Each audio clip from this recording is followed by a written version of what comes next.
Hello folks, Eric Beatty here, and today I'll be revealing to you what's in my guitar memory box. If you're new to this channel, I release guitar instructional videos once a week, every Thursday or thereabout, with occasional videos on gear demos and reviews, screencasts, live streams, and a few other topics on creativity. If you like this sort of content, please consider subscribing and click the notification bell to be informed of new video releases. Your support really helps me deliver the content that's most relevant to you. Now, without further ado, let's get on with today's video.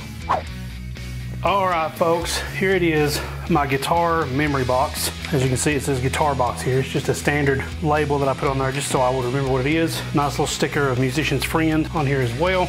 This is just a standard kind of like flight case that I've transported all my guitar stuff into from a different cardboard box that was just getting overloaded. And this in the process helped me cull what I didn't need to have. And this isn't just a guitar memory box as far as memories of things I've achieved on the guitar, but it's to serve to help me remember different things like string packages I've used, different string products and other products so that I won't forget. So let's go ahead and crack this baby open and see what is inside. Voila. Now, as you can see, I've got plenty of room here if I need to stack things like you can see here. I've got a little bit of a depth here that I could use. Incidentally, if you stood this upright, it might serve as a good vocal mic chamber because it's got foam in it already. Now, on my guitar maintenance box video, some of these things might look familiar, maybe just one because I think the only thing that I put in here from that is the earbuds. So we know that that's in there already. I just need to have this someplace so I don't forget where I put it. Now, for the rest of this stuff, like I said, this is just to remind me of what I've done over the years and different products that I've used over the years. It helps me remember these things. The other thing that I've actually put in here was the Thalia capo that I was telling you about on the guitar maintenance box. You can check that out. And some of this gear I might have listed in my gear page. If you go to ericbeatty.com/gear, you could see that. And usually that's on the As Seen on YouTube or the guitar maintenance kit option that you can find. You can check those out. First thing I have we're going to go over is my power awl from Godlike. Now this is a kit, comes with all kinds of cords and cables and things like that, and a daisy chain, I think, to use to power multiple guitar effects pedals. It's got all kinds of adapters for different types of pedals. If you have a certain type that is hard to find, chances are this has that adapter to it. And I think when I originally got this was like 20 or 30 bucks. Totally worth it, but I've since upgraded my power supply. This is great though for if you're going, let's just say you want to take your guitar and a pedal or two while you're traveling, while you're going to a vacation or something and you want to carry a lot of gear around, you can do this. Okay, so that's what that is. Slide this over so we can see what actually is going on. I have some spare parts for a DiMarzio clip lock strap. Okay, so this isn't exactly a memory thing, but I didn't want to put it in a maintenance box because I don't use it that often. So this kind of goes in here for extra stuff if I need it. I think I put the clip lock on my Stratocaster, the one that I had years ago and sold, and I just have some leftover parts in case I ever want to do that to another guitar. Here I have various memorabilia from the various bluegrass guitar events that I've been to, festivals and actual booths where some of this merchandise was being sold or being kind of like overviewed. Kind of like NAMM, but for bluegrass, I guess. This was most of the time at SPIGMA in Nashville. You can look that up to see what that stands for because it's been so long I can't remember exactly what the acronym's for, but I've got several of these, as you can see. These are great for holding your keys or just if you need it as a lanyard or whatever. So I have those in here for use, and I have another lanyard from Diodario that I've got years ago. These have actually turned out handy, and my wife ended up using them for some of her ID tags for where she works. Next up, we have little pouches like these are really, really handy for keeping all sorts of things in. So let's open this up and see what I actually have inside. Okay, so I have extra pouches. These were actually used for when I had extra picks and I didn't really have a place to put them. I now have my own little tackle box full of different picks, but this is what this was for before. I remember using this little Mickey Mouse, I don't even remember where I got this, but a Mickey Mouse little backpack looking sport device kind of like bag, and I would put little picks in this and I'd have a little keychain and I could leave it in my guitar case. So it's always good to have little things like that that you can hold on to. What have we here next? Okay, we have, now this is where the memory part comes in, where it helps me remember what I've used and what I've considered to use. We have various tuner boxes here. Okay, so I don't know if I can hold all these up at once. We have all kinds of Snark tuners, and then in the middle of that we have a TuneTech tuner. So this is for the Snark. Hertz, which is my favorite because it actually has a smaller profile. I don't really use the Hertz feature on it, but it's pretty accurate without it. But I just like the fact that it doesn't take up a whole lot of real estate on your guitar headstock. I actually bought this tuner as a spare one for my ukulele, which I don't think you can see, but it's right down here somewhere. It might be that black piece that's showing up on the table. It's probably part of that ukulele. So this is for multi-instruments. The Snark, just a regular red one. I think I have that inside. So I've got that as a spare tuner if I need it. And I actually have the TuneTech I use in my guitar maintenance box. So that's where that is kept. Okay, so these are just product things that I can remember what I've used over the years. Hopefully that's showing up really well. This is a very handy feature. Very handy tool here I've had for years, and I think it still works with the batteries in it. It may or may not. No, it's not on right now, so I'd have to change the batteries, which is a LR44 battery. I don't even know if they make those anymore. But this is a Kai guitar chord finder. This was back before apps, people, okay? This is before we had smartphone apps for everything. Don't really need this anymore, but it actually still works. So it's a great little tool that you can use and keep in your guitar case if you want to locate different chords. You got the chord, you got the inversion of the chord, what type of tension. I'm guessing that means if it's major, minor, minor 7, flat 5, all this stuff. What key it's in, so D, A, B, C, D, F, G, F sharp and all that stuff, and then an on and off button. I wish this worked. Well, it does work, but I wish I had the right battery here so you could see it, but it's very interesting. And the Akai Professional GCFI, maybe it's GCF1 guitar chord finder. Definitely check one of those out. It's handy to have around, and it's great for kids if they still even make these. It's great for kids because if they don't have smartphones, you can give them one of these little tools for Christmas. Christmas is coming up, so these are all things that you can think of as far as gifts. And once again, if they have a link to this available, I'll leave it on my gear page that I told you about, www.ericbeatty.com/gear. Check that out. Next up, here's the sandpaper that I was telling you about that I used in my guitar maintenance box video. Okay, nothing new there, nothing special. Over here we have a lot of different things, okay? So mostly I have a little pouch here. This is, I usually actually keep my Kodak ZI-8, I think the camera was called. I used to keep that in this bag, and I would keep all the accessories with it. So this is just a spare bag that I could use for whatever. I could probably actually stuff all these other bags into this one. Let's try that. Good deal. So that saves up some space there. So this is just a spare bag that I used to use for that. Here's the new Gear Day thing that I got from Sweetwater that I keep around just in case I ever need it. They could always send me another one, but hey, Martin buttons again. Showed you that in my guitar maintenance box, so we'll keep going on. Here's something very interesting. This is some tremolo arm springs that I bought for my Fender Stratocaster, but ended up not working. And these are little springs that you could use, and these are tough as nails too. You can't even hardly bend those at all.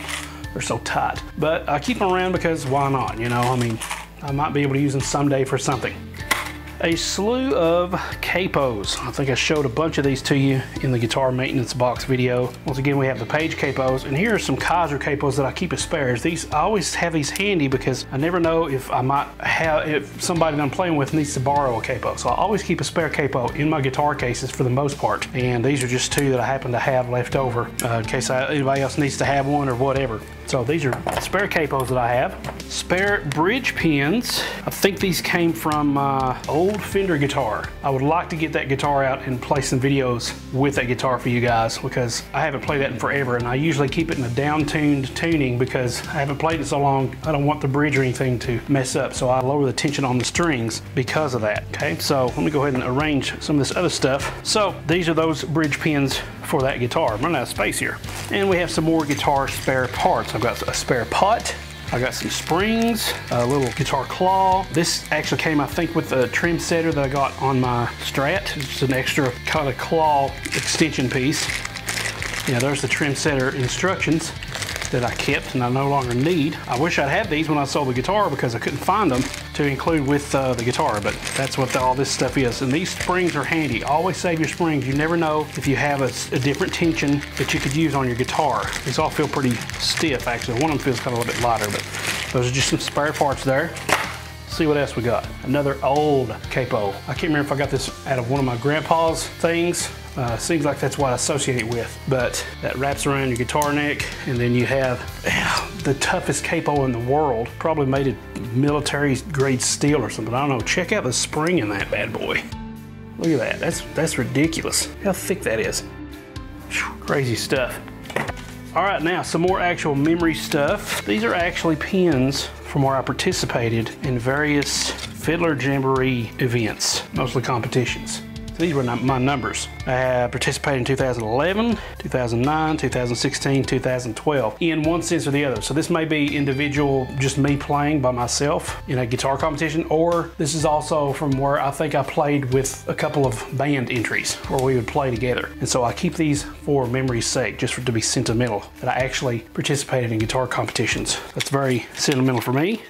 A couple Capo containers here. So these are from my shub capos, which I use. One of them is brushed nickel and one of them is polished nickel. One of them's a little bit more of a matte finish type of thing, but I use these for my Martin guitar and my Breedlove guitar. So that's what these are for. I'll keep these in here to remind me of the various product things. Next up is an actual transposition guide for using capos. And this is actually by Kaiser, so which fret you play and what key it translates to. Very handy in some of the imaging for the Texas Blue guitar. I got that from Axe Wraps. It's a very interesting concept. You can take and there's all kinds of images and you can upload custom images to apply, and this is a vinyl wrap. And what it does is they make pieces for the guitar itself and for the pick guard. When you take the pick guard off, you have to individually wrap it. That way you can install it back on there. They make them for Les Pauls, for Stratocasters, I think for SGs and maybe Flying V type guitars. If they're still around, axewraps.com. Definitely check those guys out. You will be amazed at what you can do. To me, it didn't look cheap at all. I think it looked really nice on my guitar. I didn't have to have a custom spray paint job or whatever. And I think when I first got this, it was like maybe 30 bucks. Total dozen. Don't remember where I got this, but I've kept it ever since for that purpose. Another thing is another capo that I bought for my Stratocaster when I first got it. I think this was the first capo I got. Very, very, cheap capo. I think it was like $6 if that. Basically, you undo the top and this part has a little plastic sleeve in it. And right now it's so old it's falling apart. You basically wrap it around the front of your guitar like so. Then you take it and use one of these holes here to increase or reduce the tension. Now this thing's so old, this little piece is falling out, so I don't even use this anymore. But like I said, I keep it for memory's sake. There's that. And recently I purchased some Gorilla Snot, so I kept this as a packaging reminder of what this was. I have since picked up some Dunlop Prime Tone grip picks, and I use that instead now because the smooth picks of the Prime Tone were really hard to hold on to, and that's why I bought Gorilla Snot. I'm keeping this in case I ever need to use it for anything else. I've still got it in my guitar case, but I use the grip picks now, so I don't have to worry about this. And last but not least, the main reason I have a guitar memory box is for string packages. Okay, this shows me all the string packages I have pretty much ever tried out. Now, it is on the gear review / demo playlist that I have here on YouTube to figure out what all these are. For example, if you type in DR Neon Green, one of my videos should come up for that. So I got that for DR. For when I tried String Joy, I think I did 1 or 2 videos. I think I did one from electric and acoustic. In this case, I have just the acoustic one packaging because obviously I didn't need the electric, so I just kept the acoustic. I don't think I have the electric in here. No. All right, so let's see what other strings that I have reviewed, and you can check out on my YouTube channel. I have Ernie Ball Slinky Cobalt. I usually use 9 to 42s. That's just what my hands can handle. Although on my Ibanez Zebra Wood guitar, I use 10s, which is 10 to 50 something, I think. Medium acoustic guitar strings by Knucklehead. Check them out. If nothing else, they're a great novelty idea. Black Diamond. These were black coated phosphor bronze light gauge strings. These are probably on my top 5 for sure guitar strings that I like. These are really close to acoustic Elixir strings. They still don't completely, interesting seeing black strings on your acoustic guitar. I tried Stay in Tune strings, and the ones that I had did not stay in tune. They were terrible. That may be because they were 80-20 bronze and I'm used to phosphor bronze. I don't know, but I tried some of these. Tony Rice signature strings. These are now called retro. My stepbrother actually started using these. These are basically nickel guitar strings. Monel is the name of the material that they use on the metal. I think it's some kind of nickel. So that's what this is. Some Kurt Mangan coated strings. I don't know if I did a video on this one or not, but I don't remember ever doing this. So my guess is it wasn't too remarkable when I used these. For the longest, I was using and promoting Vibe guitar strings. I actually had an interview with the creator of Vibe guitar strings here on YouTube. Definitely check that out. But like I said, now I just strictly use Elixir string. I don't know why those aren't in here, but I've tried Martin SP, Martin Darko, Martin Lifespan, all kinds of Martin strings, and I think Martin actually uses some of the clear tone product on their Lifespan. I think that's why I never tried these, because I think their Lifespan guitar strings are the same thing as this. I'm not sure. Don't quote me on that, but I just kept this this just as a reference for my own self.